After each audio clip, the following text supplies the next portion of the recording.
The searing pain of a bullet wound was nothing compared to the knowledge that Kira Fletcher would never walk again. Her body from the waist down as useless as a rag doll's. Her dreams as shattered as the spine that had failed her. The year was 1877, and the Arizona Territory had no mercy for a woman alone, let alone one who couldn't stand on her own 2 feet. She had been traveling west on the stagecoach when bandits attacked, leaving her the sole survivor with a bullet lodged dangerously close to her spine. The local doctor had removed it, but the damage was done. "Miss Fletcher, there's nothing more I can do," Dr. Wilkins had said with genuine regret in his tired eyes. "You've lost all feeling and movement below your waist. It's permanent." The small mining town of Red Gulch hadn't known what to do with her. The hotel owner let her stay in a small room out of charity, but Kira knew that wouldn't last. She had spent 3 weeks confined to her bed, staring at the ceiling, wondering how long before they sent her to a poorhouse or asylum. Her family back east had disowned her years ago when she'd refused to marry the banker's son, and now she had nowhere to go and no means to support herself. Xavier Blackwood had been riding alone for so long that the sound of his own voice had become strange to his ears. 5 years since his ranch burned to the ground. 5 years since he buried his wife and infant son. 5 years of drifting, taking odd jobs, breaking horses, and sleeping under the stars. At 32, his body was strong but his soul was hollow, a void filled only with the rhythmic hoofbeats of his stallion, Thunder, and the occasional burn of whiskey. The late afternoon sun cast long shadows as he rode into Red Gulch.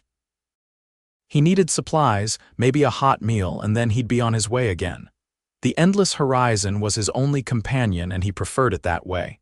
Fewer people meant fewer chances to care, and caring only led to pain. "Hey, Blackwood."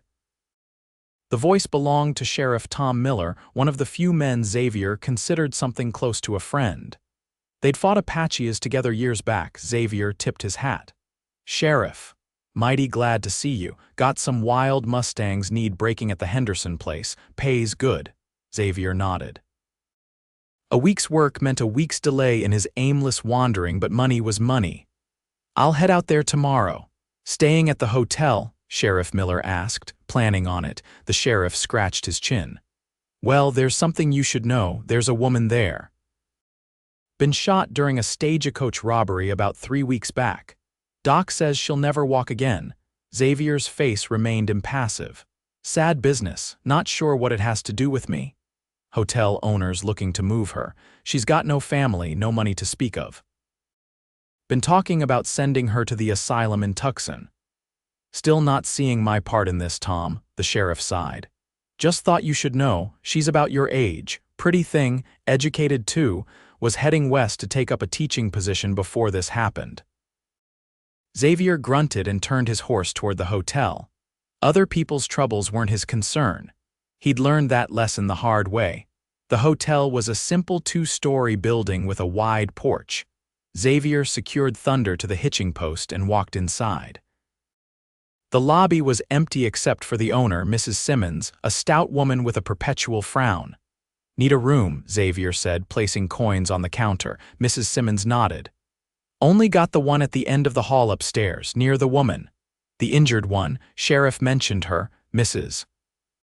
Simmons' frown deepened. "Yes, poor thing. Can't walk, can't work. What's to become of her, I wonder? I can't keep her forever. Charity only stretches so far." Xavier took his key without comment and headed upstairs.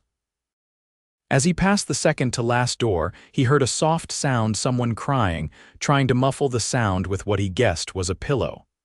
He hesitated, then continued to his room. Not his problem. That night, he lay on his bed, staring at the ceiling. The crying had stopped hours ago, but he couldn't sleep. Images of his wife's face kept appearing whenever he closed his eyes.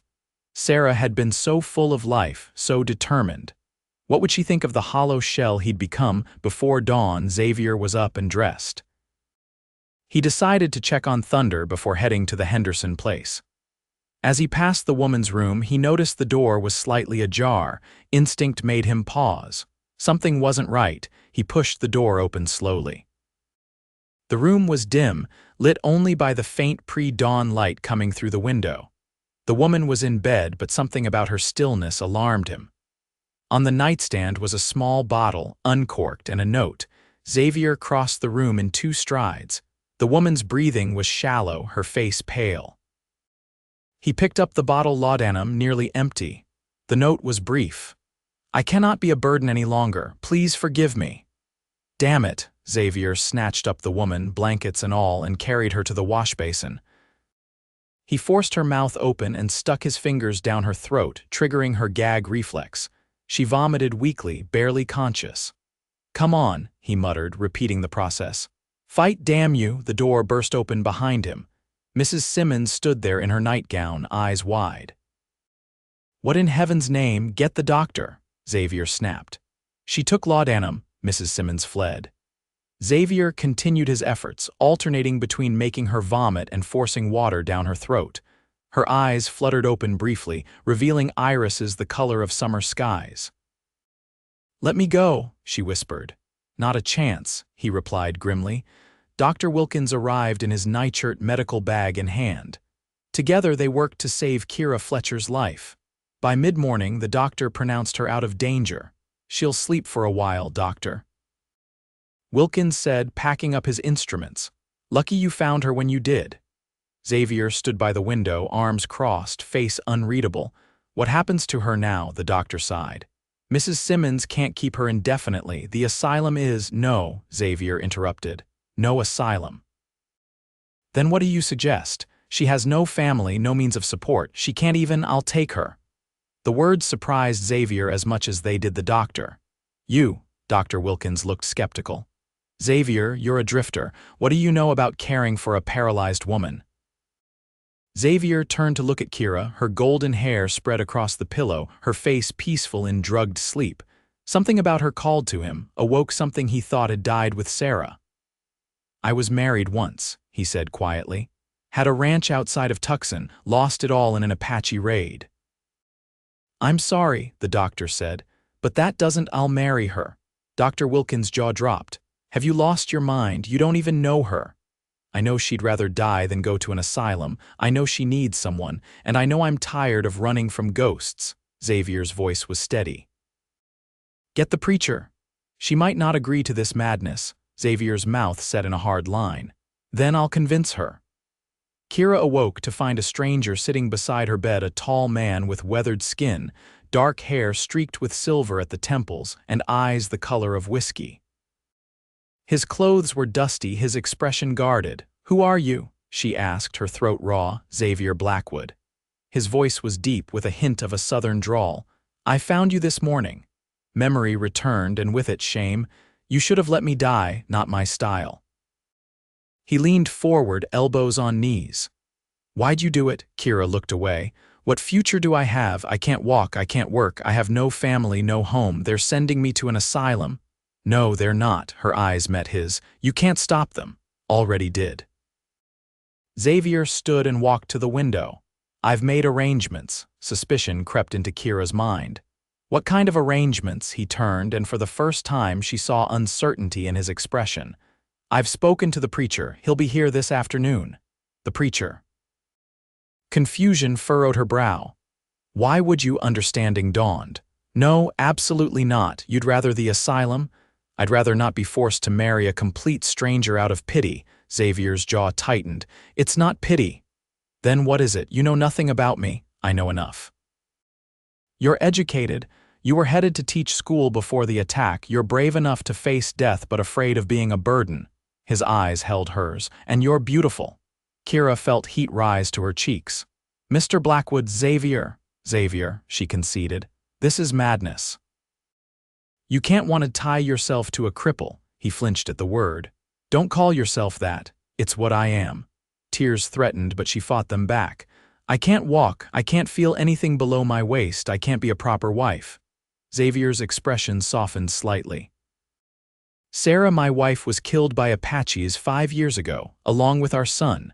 I've been running ever since, taking odd jobs, sleeping under the stars. I'm tired of running, tired of being alone." So you'll settle for a broken woman you found in a hotel room. I'll settle for a woman with courage and dignity who deserves better than an asylum or death. He moved closer.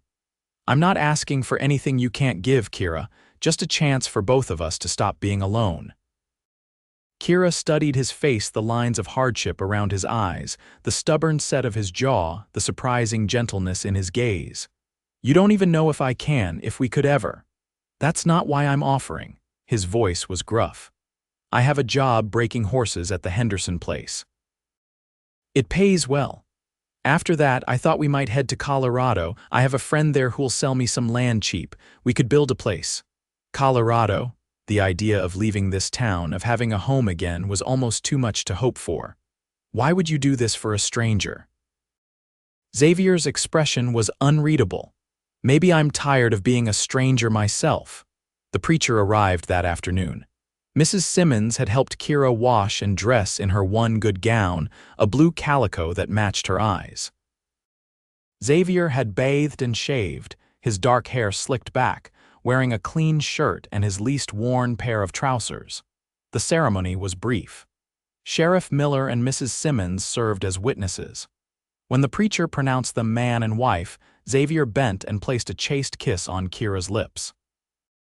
It was the first time he had touched her except to save her life, and Kira felt a surprising warmth spread through her chest.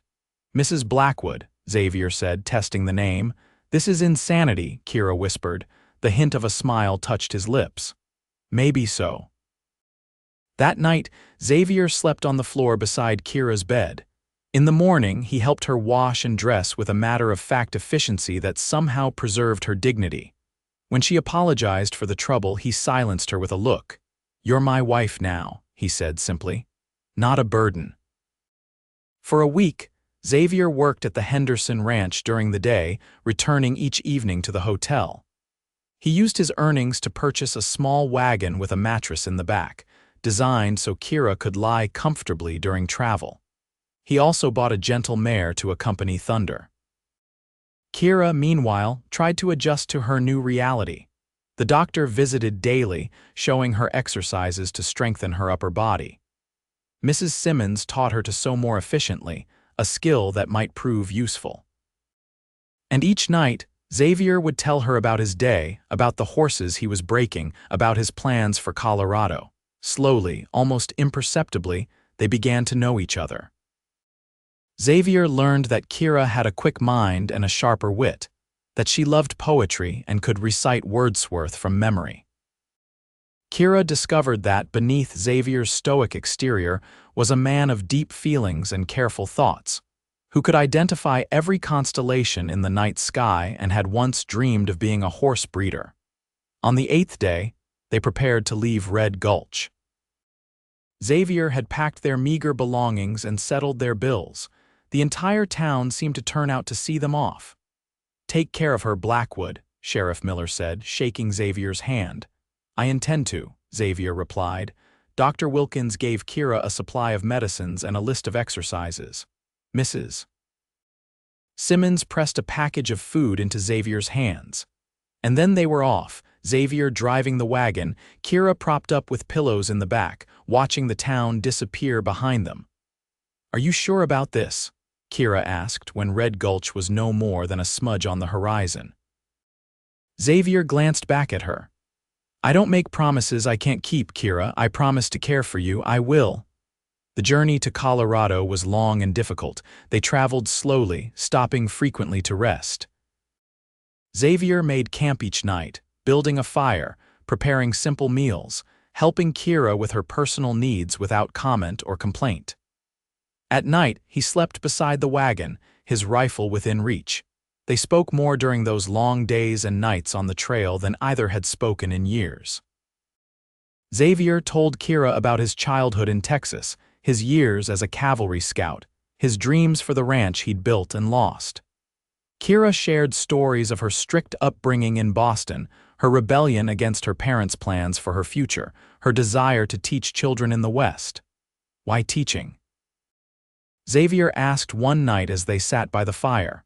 I wanted to make a difference, Kira replied, to help shape minds that would shape the future. Xavier nodded thoughtfully.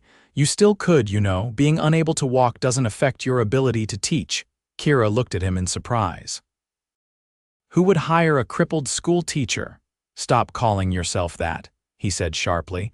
And plenty would once they saw what you can do. It was the first time since her injury that anyone had suggested her life could still have purpose. The idea took root in Kira's heart, a tiny seed of hope in soil she'd thought barren. They encountered trouble only once, when three rough-looking men approached their camp near the New Mexico border. Xavier had stood, rifle in hand, his stance making it clear he would defend what was his. "Evening, gentlemen," he'd said, his voice deceptively calm. "Something I can help you with." The men had looked from Xavier to Kira, and whatever they saw in Xavier's eyes made them reconsider their intentions.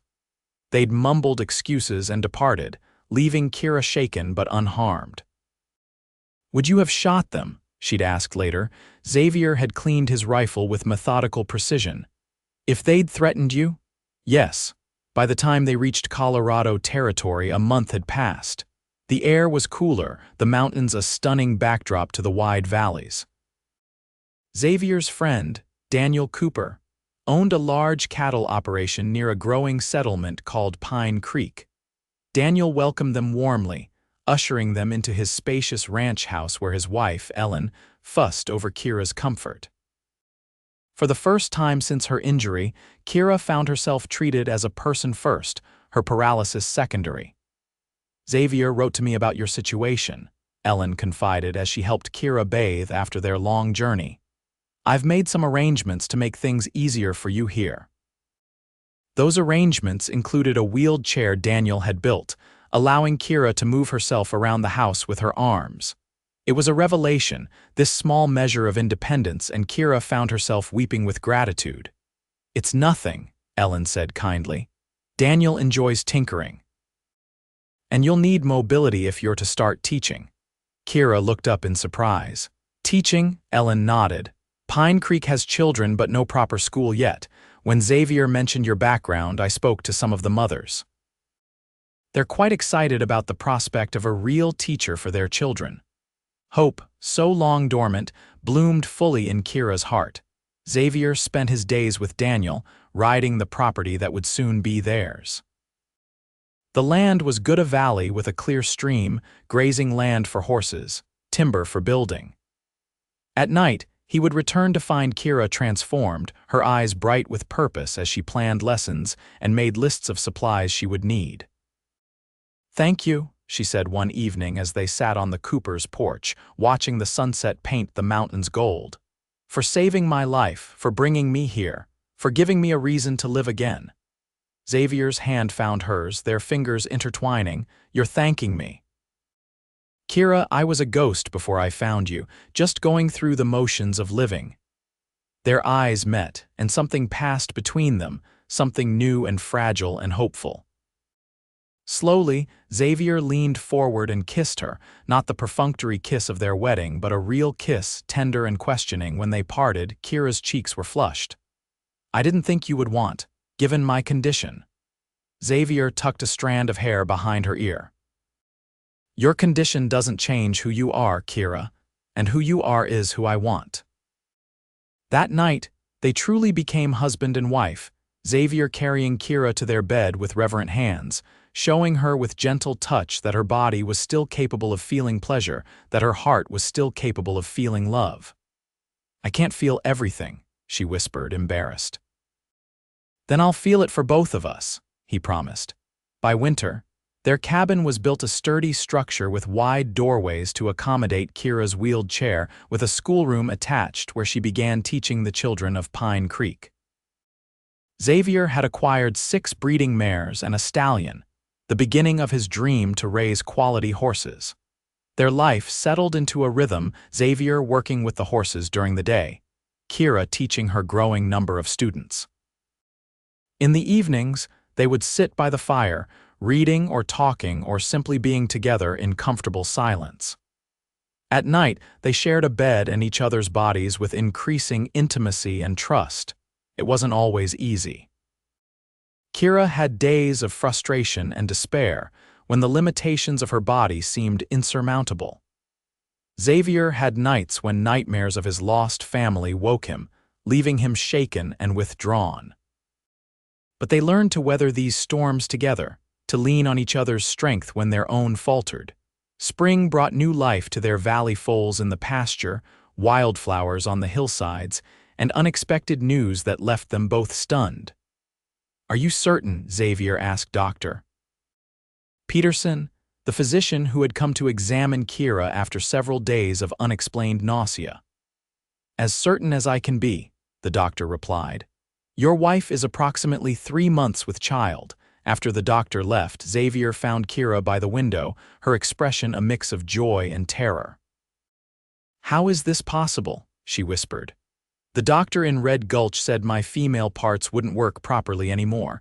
Xavier knelt beside her chair. "He was wrong about a lot of things, it seems. But how will I manage? I can't feel the baby moving. I won't know when it's coming. And afterward, how can I care for an infant when I can't even stand?" Xavier took her hands in his. "The same way we've managed everything else together. Ellen will help. The women from town will help. We'll find a way, Kira." Tears spilled down her cheeks. "I'm so afraid." "I know." He pressed his forehead to hers. "So am I, but I also know that you're the strongest person I've ever met. You can do this. We can do this."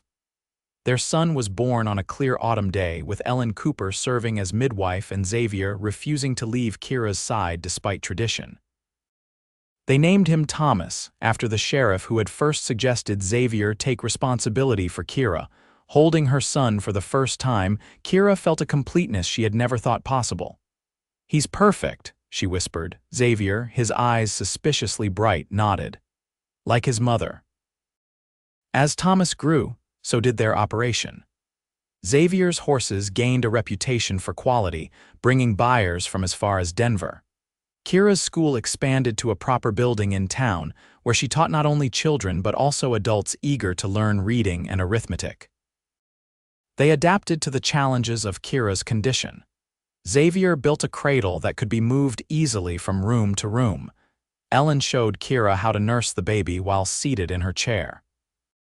The community rallied around them, offering help without pity, treating Kira not as an invalid but as a valued member of society who simply had different needs. On the 3rd anniversary of their marriage, Xavier took Kira to their special spot by the stream, carrying her from her chair to a blanket spread on the grass. Thomas, now a toddler with his father's dark hair and his mother's blue eyes, played nearby under Ellen's watchful eye. "Happy anniversary, Mrs. Blackwood," Xavier said, presenting her with a small package. Inside was a silver locket, and within it, miniature portraits of Xavier and Thomas. "Oh, Xavier," Kira breathed, touching the images with gentle fingers. "I wanted you to always have us close to your heart," he said. "Though I suspect we're already there." Kira smiled, reaching up to touch his face. "From the moment you found me, though I was too afraid to admit it then." Xavier's expression grew serious. "Do you ever regret it? Marrying a stranger who spirited you away from everything you knew?" "Never," Kira said firmly. "You gave me life when I wanted death. You gave me purpose when I thought I had none. You gave me love when I thought I was unlovable." Xavier gathered her into his arms. "You gave me a home when I'd been wandering for years. You gave me hope when I'd forgotten what it felt like. You gave me a family when I thought I'd never have one again." Their lips met in a kiss that still held the power to leave them breathless, even after 3 years of marriage. "I love you, Xavier Blackwood," Kira whispered against his mouth. "And I love you, Kira Blackwood," he replied. "More than I ever thought possible." Thomas toddled over, falling into their embrace with childish abandon, and they held him between them, this miracle they had created together. As the sun began to set, painting the Colorado sky with streaks of gold and crimson, Xavier looked at his wife and son with a heart full to bursting. From the depths of tragedy, they had built something beautiful: a family, a home, a life worth living. "What are you thinking?" Kira asked, noticing his expression.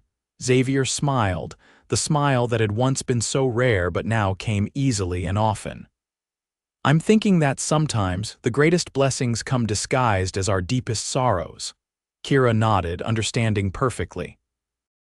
The bullet that had taken her ability to walk had ultimately led her to Xavier, to Thomas, to this life that, despite its challenges, was richer and more fulfilling than any she could have imagined.